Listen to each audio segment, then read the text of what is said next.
Hello everyone, welcome to today's class. Last class we have seen about species diversity. In this class we'll start from the species diversity itself. So we have seen in the last class that among biodiversity, among all total biodiversity, 70% are animals and 30% are plants. Out of 70%, 70% of animals are insects. Yes, we have seen that, right? So in this we have not included in this estimation microbes are not estimated, or microbes cannot be estimated. Because why we cannot count microbes? We cannot count microbes because conventional taxonomic methods are not suitable for microbes, and many microbes are not culturable. Third, also microbes are ubiquitous in nature, or microbes are also you can write cosmopolitan. Cosmopolitan means what? Found everywhere, right? Because of these reasons we cannot count, we cannot estimate microbes in the total biodiversity count, right?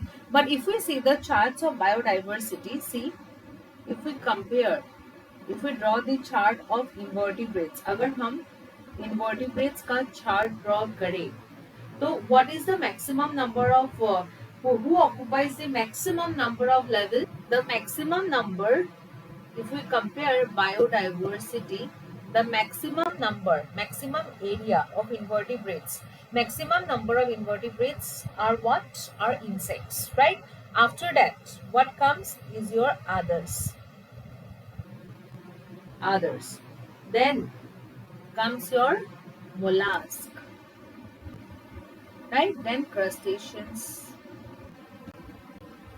These are number of invertebrates, right? If you say invertebrates, what we have seen here, the highest number is occupied by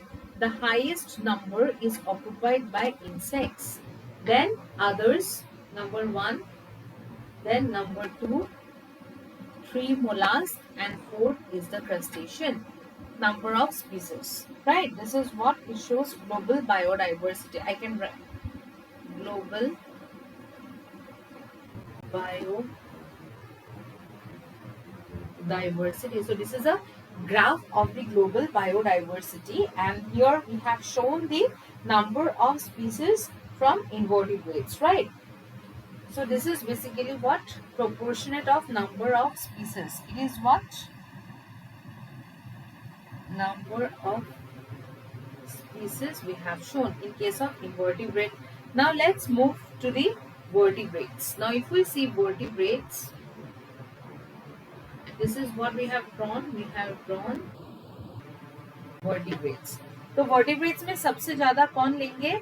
सबसे the majority of the vertebrates कौन compare सबसे ज्यादा कौन लेंगे? Fishes. The highest will be occupied by fishes, right? Then birds. Then who will take this? Birds. Then birds. Then reptiles. Let me rub this.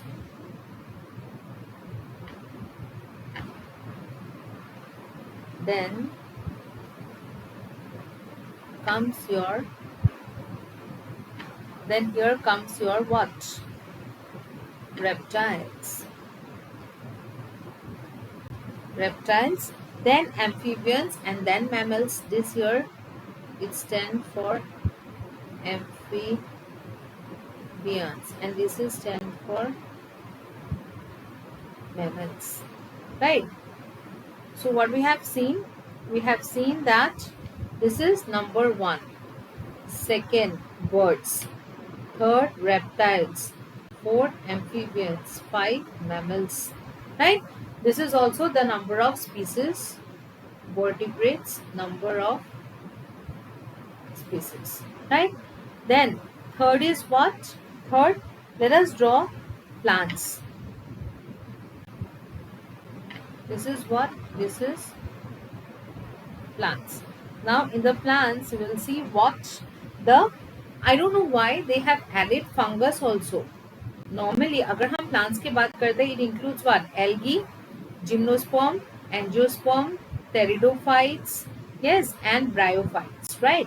but here they have also included fungus. So अगर देखा जाए तो fungus is the fungi occupied highest number, then angiosperms, then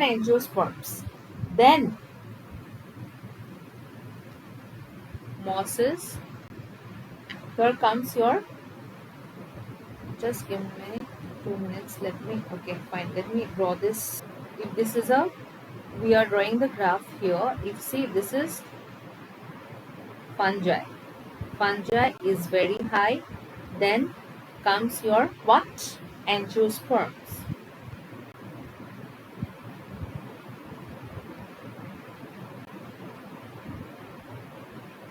Angiosperms, then comes your algae. Yes, then comes your algae, then comes mosses. Here comes mosses, then ferns and alliums, lichens. This is what ferns and alliums, and here comes your lichens. Yes, so what we have seen that this is occupied the highest, then angiosperms, then algae, then what? Then comes your algae, and after that, which occupies the highest one? Mosses, fourth, then fifth is what? Ferns, and sixth is lichen. So let me write it here. Here can I write insects is higher than others, then crustaceans, and then mollusk. Yes, in case of invertebrates. Now in case of vertebrates, what is happening? Fishes is greater than birds, greater than reptiles, greater than amphibians, greater than mammals, right? So here we can say fungus is greater than angiosperms, greater than algae, greater than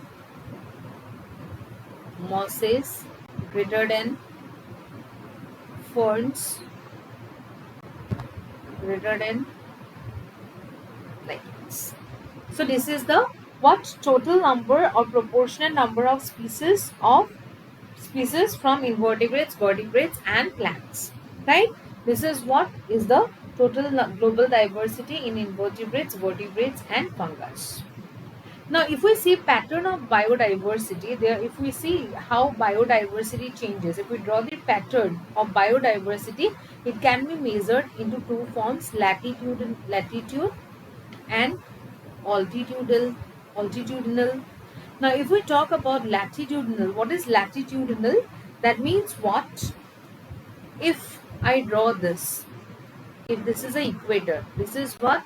Equator, and this is say Tropic of Cancer, and this is say Tropic of Capricorn. Now this is poles and this is temperate. These are tropics, right? This is also pole, temperate. Now what exactly happens when you this biodiversity increases from poles to the equator? Means if this is the equator, this is having higher biodiversity, highest biodiversity. Clear? And those temperate and poles, what exactly happens in temperates and poles? These temperates and poles, they are having less biodiversity. Clear? Now, if we talk about altitudinal biodiversity, what does that mean? That means diversity decreases, that means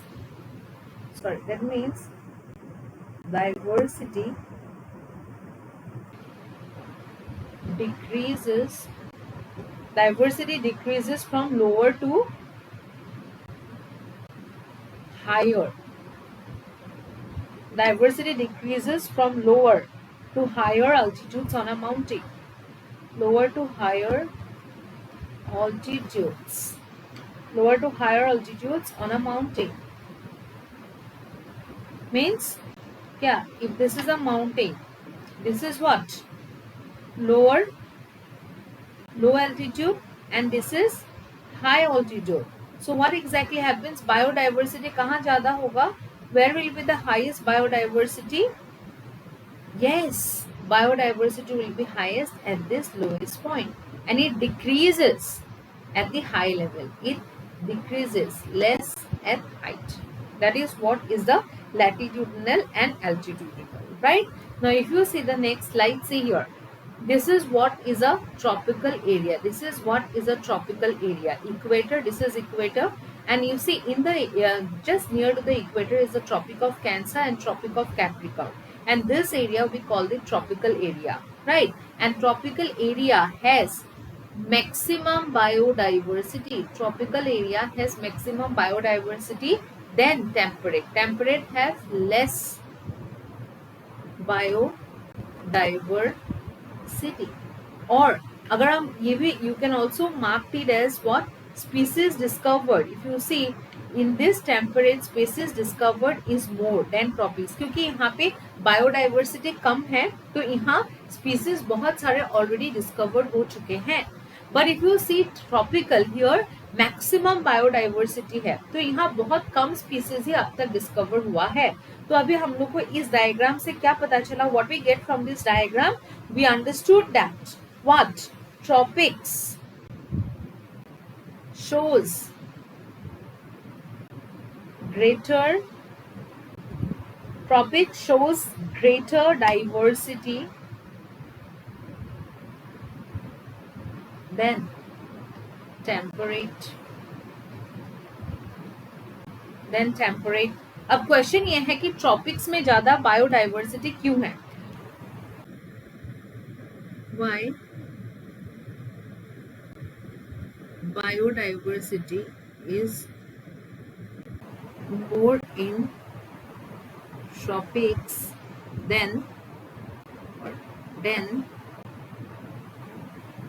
temperate? Biodiversity tropics में क्यों ज्यादा है temperate? It is because of three reasons. Why? Because of three reasons. Number one, what is number one reason? Speciation is generally means you can write that यहाँ पे tropical environment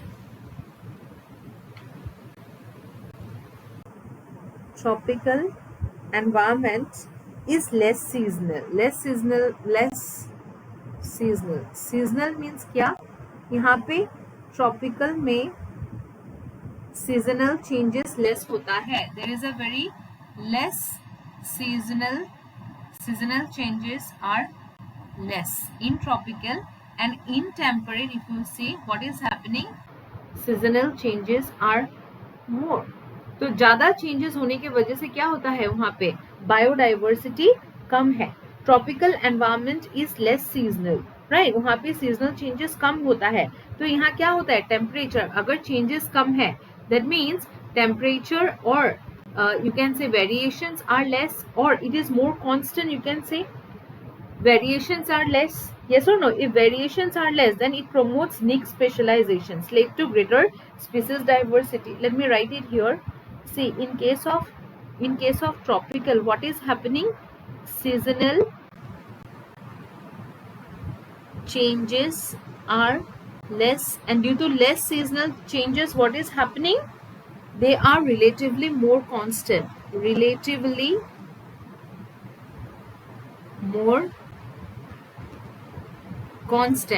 Right? Relatively more constant, and you can also say predictable. हम इसके मतलब variations कम होगा, changes क्या होगा? Temperature maximum time constant रहेगा या प्रेडिक्टेबल फॉर्म में रहेगा. टेम्परेचर हो, जो भी सीजनल सीजनल एक्सपेक्टेशंस है वो कांस्टेंट रहेगा, राइट? और इससे क्या होगा आपका, इट कैन प्रमोट नीच specialisation, promote niche specialization, isn't it? Leading to greater biodiversity, leading to greater biodiversity. Second क्या है? What is the second one? What is the second one? Second one is that this area, tropical area gets more sunlight. So more photosynthesis, so more species, right? And what about third? Third is what? यहाँ पे क्या होता है? Speciation is generally a function, I mean in case of temperate regions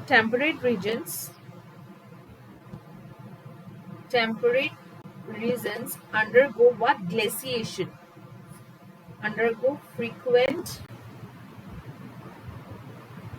glaciation, right? frequent glaciations होता है, तो जितना भी ग्लेशियर मेल्ट होता है ये क्या करता है? स्पीसीज को रिमूव या फिर वाइप आउट कर लेते हैं. Understood? Yes. So what is, why biodiversity is more in tropics than temperate? Because tropical environment is less seasonal, or it undergo less seasonal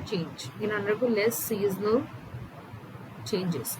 First thing, tropical environment undergoes less seasonal changes, due to which variations is less. The environment is more constant and predictable, which promote niche specializations, leading to greater biodiversity.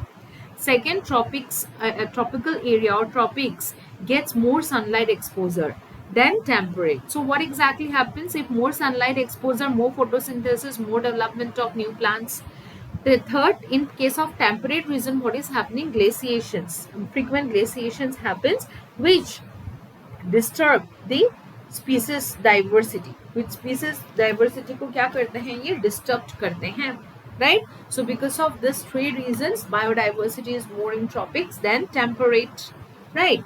Now let us third, we need to understand one very important concept: species area relationship. Species area relationship, this concept was explained by a German scientist named as Alexander von Humboldt. Alexander von Humboldt. So what he told that he observed that. Let me write what he told. Let me write this in a very prominent way. What he observed is, within a region,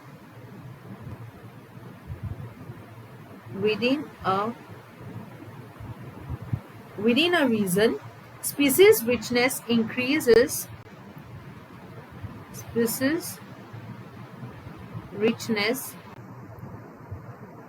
within a region, species richness increases with increasing explored area. With increasing explored area, but only up to a limit. But only up to a limit. What did you understand by this? This means that, see, if this is an area here, if this is an area, right? Now in this area, if this is your house, or if in this area, what happened? With increase in area, more the area increases, more will you get species. More species 1, species 2, say species 3, species 4. That means, say suppose you are present in this area, so you got species 4. Now let's increase the area once again. So what will happen? This is one species, again this is another species, right? This is third species, this is fourth species, right? This is species 5. So that means what? Within a region, if we consider this region, what is happened? What is happening? Species richness is increasing with explored area. जितना मतलब आप अगर एक area में हो, मान लो ये एक आप एरिया में हो, एक एरिया में जितना आप आगे बढ़ोगे उतना आपको स्पीसीज ज्यादा मिलता रहेगा, लेकिन एक टाइम के बाद क्या होगा, स्पीसीज का रिपीटेशन होना शुरू हो जाएगा. That means if I draw this graph, if this is what, let me tell you, if this is a area here and this is a species richness, मतलब क्या मैं समझा रही हूँ, सुनियो. एक टाइम के बाद क्या होगा, जितना आपका एरिया ज्यादा होगा उतना आपका क्या होगा, एरिया ज्यादा होने से स्पीसीज रिचनेस भी ज्यादा होगा, लेकिन एक टाइम तक. उसके बाद क्या होगा, सेम स्पीसीज का ही रिपीटेशन होगा. तो एक एरिया तक ये बढ़ेगा, फिर ये कांस्टेंट में चला जाएगा. समझ में आया या नहीं आया? मतलब उन्होंने क्या बोला कि जैसे आप अगर एक एरिया में, यहाँ पे आप हो, राइट, यहाँ पे यू आर प्रेजेंट नाउ, इस पर्टिकुलर एरिया में, let me draw this nicely. Say suppose, let me draw this thing nicely to make you understand here again. मान लो ये एक एरिया है, राइट, और ये एक आपका बड़ा एरिया है, and this is another area, area 1, area 2, area 3. अब कोई इंसान मान लो यहाँ प्रेजेंट है, राइट.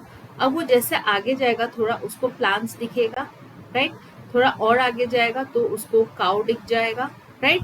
तो जितना वो आगे बढ़ेगा उसको ज्यादा स्पीसीज मिलेगा. अब यहाँ पे एरिया कम है, राइट, तो वहाँ इतना ही स्पीसीज मिला. लेकिन ये अगर आप स्पीसीज, अगर आप सेकेंड एरिया देखोगे, ये एरिया ज्यादा है कंपेयर टू द फर्स्ट. सो यहाँ जितना आगे जाएगा पहले प्लांट्स मिलेगा, फिर आपका क्या मिलेगा, काउ मिलेगा, फिर थोड़ा आगे जाएगा उसको बर्ड्स मिलेगा, फिर थोड़ा आगे जाएगा फिर उसको इंसेक्ट्स मिलेगा, राइट. तो विथ एरिया जितना ज्यादा हो रहा है उतना स्पीसीज रिचनेस बढ़ रहा है. अब देखो ये उससे भी ज्यादा एरिया है बड़ा, तो अब क्या होगा, उसको पहले प्लांट्स मिलेगा, राइट, फिर उसको काउ मिलेगा, फिर उसको मिल गया बर्ड्स, फिर उसको मिल गया इंसेक्ट्स, फिर उसको मिल गया Ulf.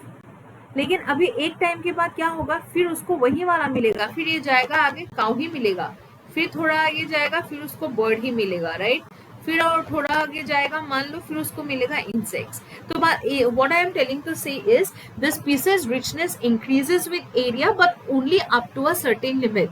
After that the repetition of the species will be there. Repetition of species will happen. So what happened? So in this graph, he explained this concept with the help of a graph where the area, with increase in area, the species richness increases, but only up to a certain limit. After that, it moves to a constant, right?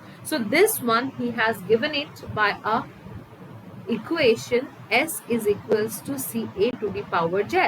What is S here? S का मतलब क्या है? S is basically what? It is a species richness. S is equals to species richness, right? What is A here? A stands for area. What is C? C is equals to y-intercept. And what is Z? Z क्या है? Slope of the line. It is also known as regression coefficient. मतलब regression coefficient. Here you can say, see, this Z represents the encounter, or this Z represents how many new species you come across. New species का कितना ज्यादा new species आएगा ये उसको define कर रहा है, right, in this. So what Z is expressing now, it is expressing how much new species are increases with increase in area, right? And these equations can again be plotted in the form of log. So if you see in this equation in the log form, it will be log S is equals to log C plus Z log A, right? So this is what is the concept given up by Alexander von Humboldt, and he has explained this with the help of a what theory called species area relationship. अब यहाँ एक important है, जो ये Z का value है, this Z value, normally the Z value sticks or lies within 0.1 to 0.2, right? But if we talk about continents or larger area, when we talk about the entire continents,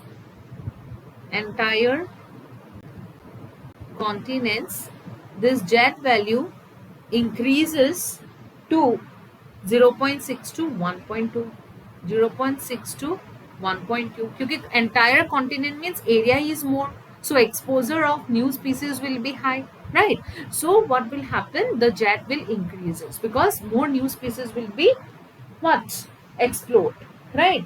But if we talk about frugivorous animals or those fruit eating birds and mammals, in case of frugivores is basically what, fruit eating animals, fruit eating mammals, the jet lies or jet goes up to 1.15, right? Frugivorous animals in the tropical forest of different continents, if we explore jet for fruit eating mammals or fruit eating birds, then what, in tropical forest of different continents, then jet goes up to 1.15. This is what is the species area relationship, right?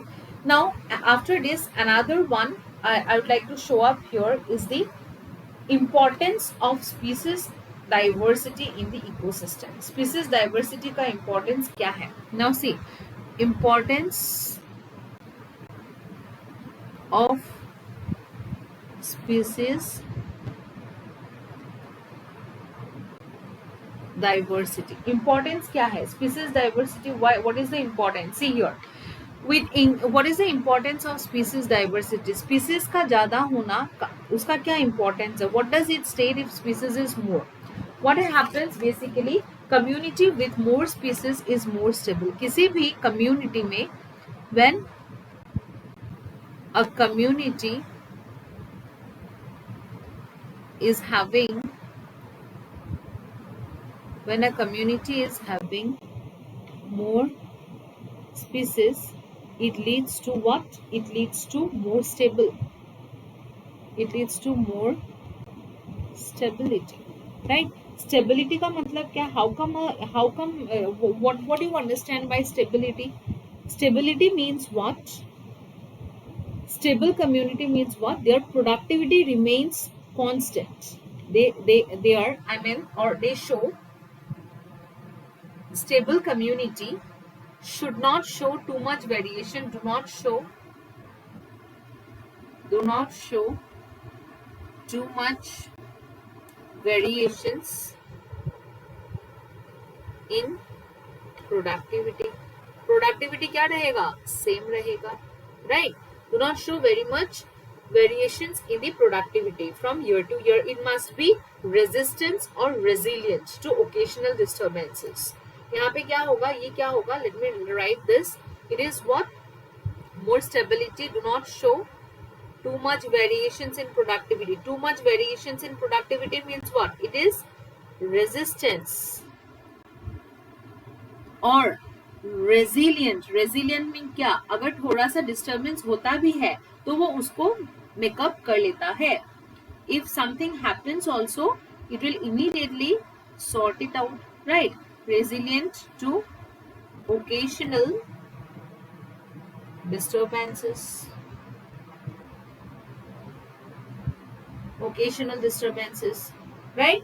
Or यहाँ occasional disturbances by what? By natural or man-made activities or alien species. Clear? Yes, this is one important. मतलब इन्होंने ये बोला है कि अगर ecosystem में species ज्यादा होगा तो बेसिकली क्या होगा? Productivity of the ecosystem will be stable.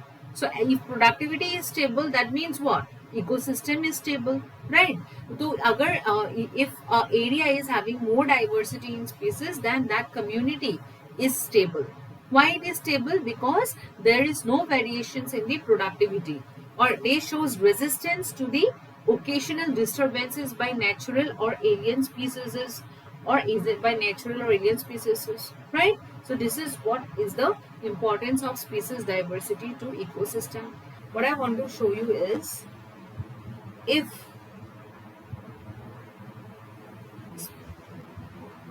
species diversity increases, then productivity increases, or variations decreases, leading to stable ecosystem. Right? ये कैसे पता चला? ये पता चला this is a result of what? Result of an experiment which was conducted by David Tillmans. Which was conducted by David Tillman. What he did, he outdoor, he showed that if this is experiment किया उसने, क्या experiment किया, उसने दो area लिया, this is one area and this is two area. Now what is happening in this two area? Here species diversity is more and here species diversity is less. Or let me take this equal area. Wait. Let me show it up here.